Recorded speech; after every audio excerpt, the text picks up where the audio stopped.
Oh, I'm quite sure that they are currently engaged in a serious risk assessment of what's happened here. There have been many facets to it, but the first thing is on the ground, what's happening. Was there anything in that document which has in any way may have be compromised as a consequence of the discovery of it?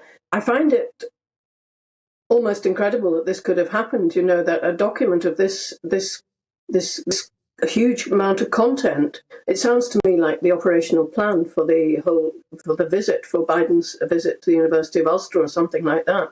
And the fact that it has actual, you say, names and addresses, I can't understand why they would have addresses on the document. So I'm asking more questions almost than I think I'm able to answer for your listeners. But I do think that there's a major problem here for the PSNI. And the question is, where was it found? You know, was it found in a Republican area? Was it found outside the university where the president's coming in? Who found it? Who placed it there? Was it placed there? Did somebody drop it? And why would they have a paper copy of a document like that? Why wouldn't they be doing it digitally on a tablet of some kind, you know?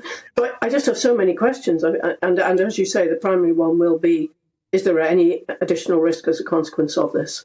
Indeed. I mean, the police service for Northern Ireland saying we are aware of a security breach, but clearly that's one of the questions, you know, is this devilment at play where someone is trying to cause disruption? But clearly every risk has to be assessed. And I guess the other indication is you've not just got the police service in Northern Ireland, you've got the American Secret Service involved in all this as well.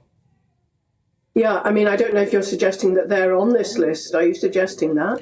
At the moment, all we know is it concerns police service of Northern Ireland, but clearly you have two separate intelligence levels, if you like, and two groups having to work together. We're just seeing the motorcade now as we speak in Belfast with what appear to be police vehicles, but of course they're the separate American Secret Service vehicles as well.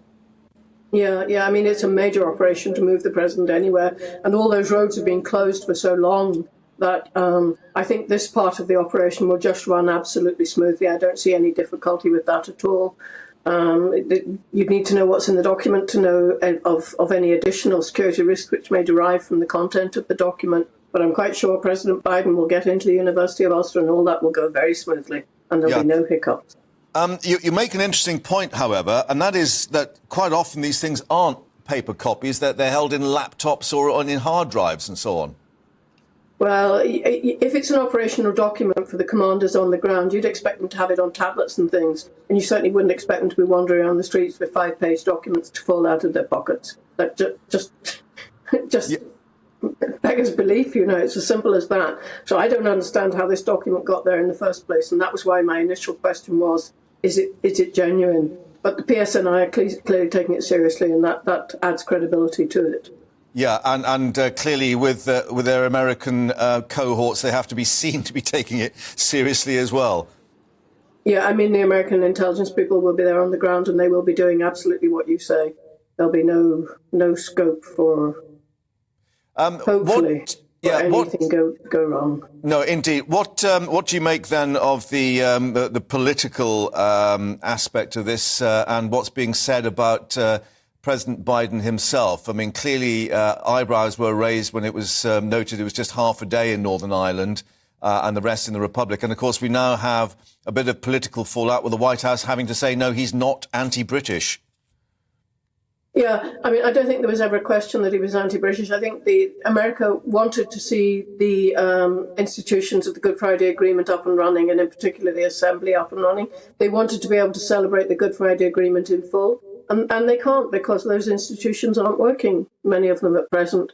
So I do think that it's a very difficult, and I think it's for that reason that it's not a full state visit. But the president has come, and that's important. And he's come because it is the 25th anniversary of the Good Friday Agreement. I think that I know from what I heard from various sources that the real hope and expectation was that the Assembly would be up and running when the Windsor framework to the protocol was agreed.